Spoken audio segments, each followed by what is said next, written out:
ప్రతి అక్షరం ప్రజల పక్షం. HR9 న్యూస్ టీవీకి స్వాగతం, సుస్వాగతం.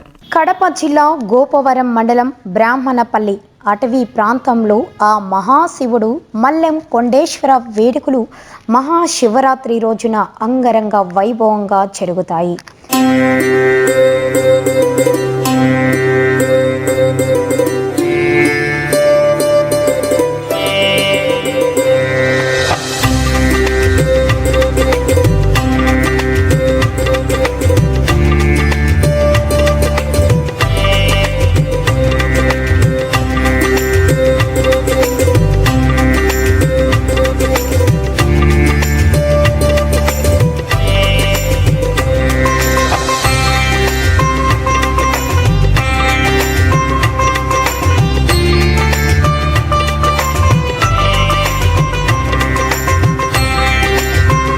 ఆ ప్రాంతం కడప జిల్లా, నెల్లూరు జిల్లా సరిహద్దు కావడంతో రెండు జిల్లాల నుంచి భక్తులు అధిక సంఖ్యలో పాల్గొంటారు. ప్రాంతంలో వెలిసిన మహాశివుడు మల్లెం కొండేశ్వర స్వామిగా ఇక్కడ వెలిశాడని, ఆ ప్రాంతానికి చేరుకోవడానికి బద్వేలు, నెల్లూరు జిల్లాల నుంచి ప్రత్యేక బస్సులను ఆర్టీసీ వారు ప్రతి ఏటా ఏర్పాటు చేస్తారని, బస్సు సౌకర్యం ఉన్నప్పటికీ సుమారు 10 కిలోమీటర్లు ప్రయాణించి మల్లెం కొండస్వామిని దర్శించుకోవాలి.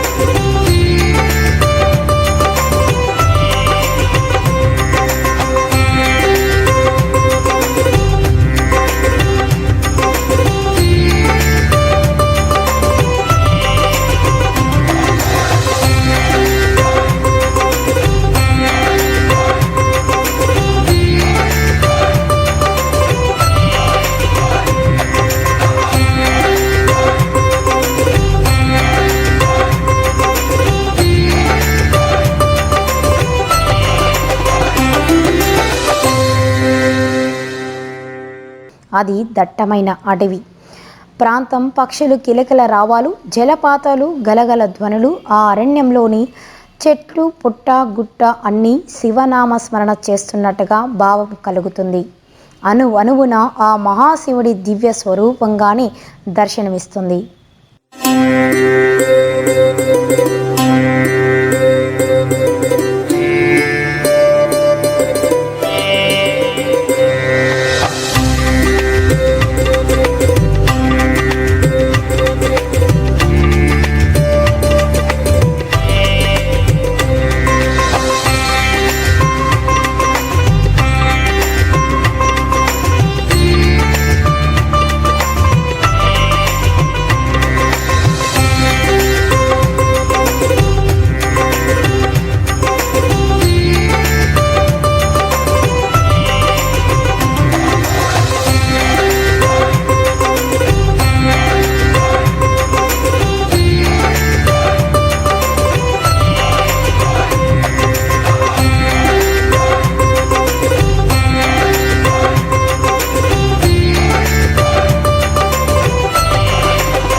ఈ ప్రాంతంలో వెలిసిన గుండాలలో భక్తులు స్నానాది కార్యక్రమాలు పూర్తి చేసి అనేక చీడపీడలతో పాటు రోగాలు నయమవుతాయని, సంతానాభివృద్ధి జరుగుతుందని భక్తుల నానుడి. కొండ మీద వెలిసిన శివుడు మల్లెం కొండయ్య అంకాలమ్మకు కొన్ని దశాబ్దాల క్రితం పరిసర గ్రామాల పెద్దలు ఆలయాన్ని నిర్మించాలని నిశ్చయించారట.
దేవతామూర్తులు ఎండకు ఎండకుండా వానకు తడవకుండా ఉండేలా పైకప్పు నిర్మాణం ప్రారంభించారు. కానీ పైకప్పు వేసిన మరుసటి రోజే ఆ కప్పు కూలిపోవడంతో ఇది ఎలా జరుగుతుందో తెలుసుకుందామని కాపు కాశారట.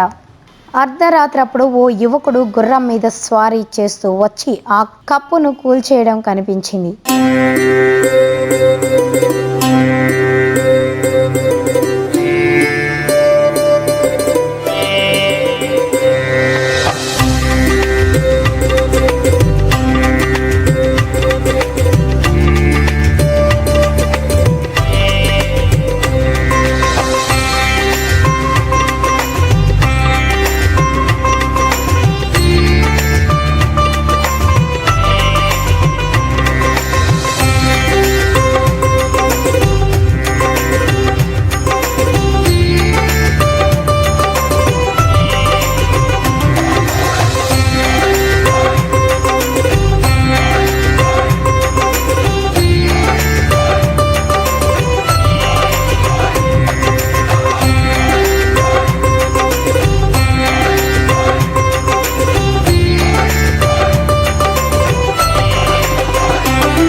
దాంతో గ్రామస్తులు ఆగ్రహంతో అతన్ని పట్టుకుని ఏపి చెట్ల నారతో చేసిన తాళ్లతో బంధించారట.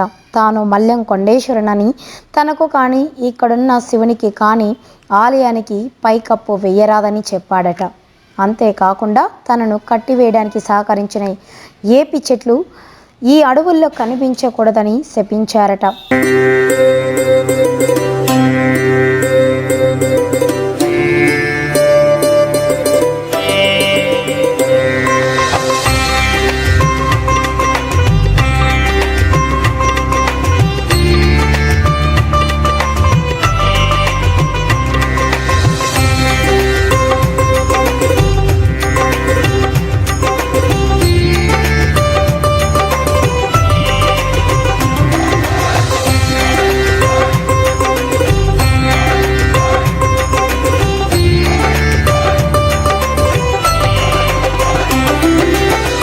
మల్లెం కొండయ్యను బంధించినప్పుడు ఓ కాకి ఆయన కళ్ళును పొడవపోయిందట.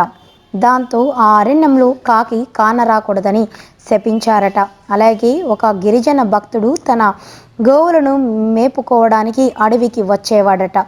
అక్కడ సంతరించే పులులు అదును చూసి గోవుపై దాడి చేయుట ఆ గిరిజనుడు శివుడితో తన గోడు చెప్పుకున్నాడట.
శివుడు ఈ అరణ్యంలో పులులు సంతరించరాదని ఆజ్ఞాపించారట.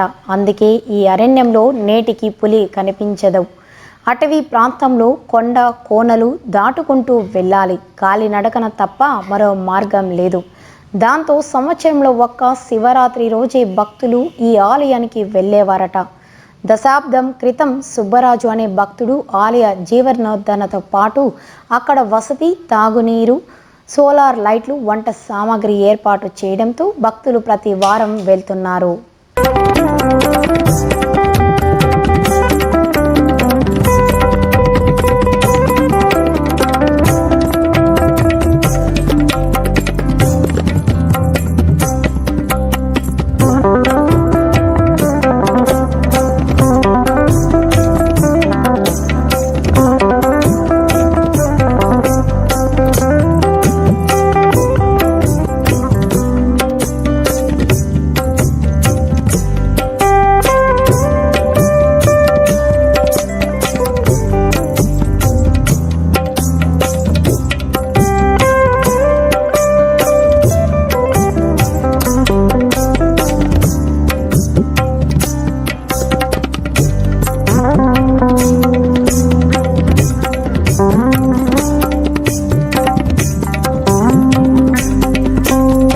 ఈ ఆలయ ప్రాంతంలో అనేక అభివృద్ధి కార్యక్రమాలు ప్రముఖ దివంగత నాయకులు రాచపూడి నాగభూషణం ఏర్పాట్లు చేశారని, వాటిలో ముఖ్యంగా ఆర్చ్, చిన్నబావి, పెద్దబావి, దారుడు బండ మెట్లు, నడవటానికి దారులు, ప్రత్యేకమైన కడ్డీలు, పోతు కట్ట, మంచినీళ్లు, వాటర్ ట్యాంక్, స్థానార్థి కార్యక్రమాలకు ప్రత్యేక ఏర్పాట్లు వంటివి ఆయన చేశారని ఆ ప్రాంతవాసులు తెలిపారు.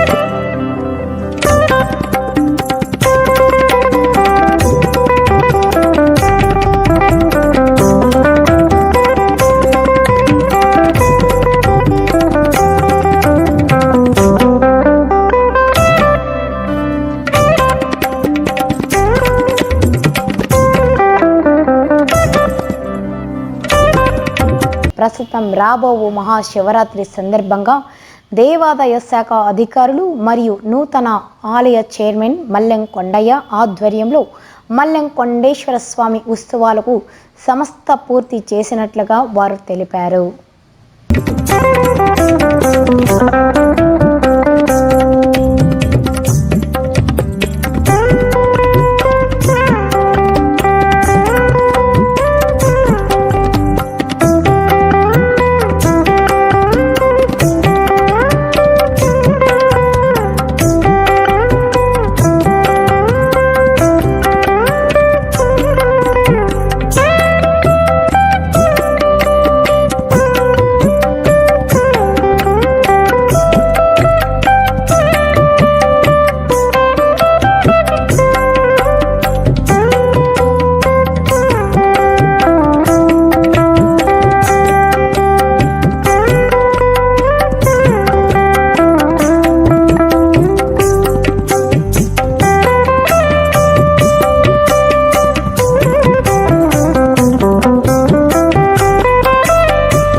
మల్లెం కొండేశ్వర దేవస్థానం ఓబులం గ్రామం, సూర్యాపల్లె గ్రామంలో వెలిసి ఉన్నది. మహా పుణ్యక్షేత్రమైన దేవస్థానం. అక్కడికి శివరాత్రికి కొన్ని వేల సంఖ్యలో ప్రజలు వచ్చి అనేక విధాలుగా వారి మొక్కుబడులు చెల్లించుకొని దర్శనం చేసుకొని వెళ్తారు. ముఖ్యంగా సంతాన భాగ్యం, ఆరోగ్య సమస్యలు ఉండే వాళ్ళకి అక్కడికి వెళ్ళంగానే సంతానం కలగడం, ఆరోగ్య సమస్యలు తీరడం, ఎటువంటి ఇబ్బందులు ఉన్నా కూడా మల్లెం కొండేశ్వర స్వామి కృపా కటాక్షలతో వారి కుటుంబాలు వారి ఇబ్బందులన్నీ తొలగి సుఖశాంతులతో ఉంటారనేది అందరికీ తెలిసిన విషయమే.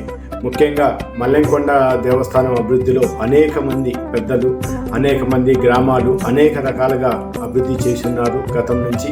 వాటిలో మా కుటుంబం కూడా కొంత భాగం అభివృద్ధి చేయడం అనగా మా పెద్ద జయజప్ప గారు అయిన రాచపూడి వెంకట సుబ్బయ్య గుప్తా గారు ఆ రోజు 1954లో కాలిబాట నిర్మించి భక్తుల సౌకర్యార్థం ఆ రోజు అనేక సంవత్సరాల పాటు ఆయనే అన్నదాన కార్యక్రమాలు నిర్వహించారు. దాని తర్వాత మా తండ్రి గారు అయినటువంటి శ్రీ రాచపూడి నాగభూషణం గారు దేవస్థానం అభివృద్ధి కోసం కొంతకాలం చైర్మన్గా పనిచేశారు. అలాగే ఆయన చైర్మన్గా పనిచేసిన తర్వాత ఆలయ అభివృద్ధి కోసం ఆర్చీలు నిర్మించారు. అలాగే కొండపైన అన్నదాన సత్రం నిర్మించారు.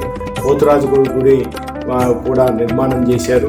తర్వాత ఆయన తదనంతరం మేము కూడా ఆయన్ను ఆదర్శంగా తీసుకొని భగవంతుడు మల్లెం కొండేశ్వర స్వామి కృపా కటాక్షాలతో కాలిబాట పోయిన దగ్గరంతా మా పెద్దలైతే ఏదైతే చేశారో, ఎక్కడైతే ఇబ్బందులు వస్తున్నాయో కాలిబాటనంతా తిరిగి మరమ్మతులు చేయించి, అదేవిధంగా పైప్ రైలింగ్లు, ఇతర గుడికి సంబంధించిన అనేక కార్యక్రమాల్లో వారి గుడి నిర్వహిస్తున్న అధికారులు అయితేనేమి, చైర్మన్లు అయితేనేమి వారికి అనేక రకాలుగా సహాయ సహకారాలు అందిస్తూ వారికి అవసరమైనది మా శక్తి మేర మేము కూడా వారికి సహకరిస్తున్నాం. కాబట్టి ఈ శివరాత్రికి ప్రజలందరూ మల్లెం కొండ స్వామిని దర్శించుకొని వారి కృపా కటాక్షాలకు పాత్రలు కావాల్సిందిగా మనస్ఫూర్తిగా కోరుకుంటున్నాం.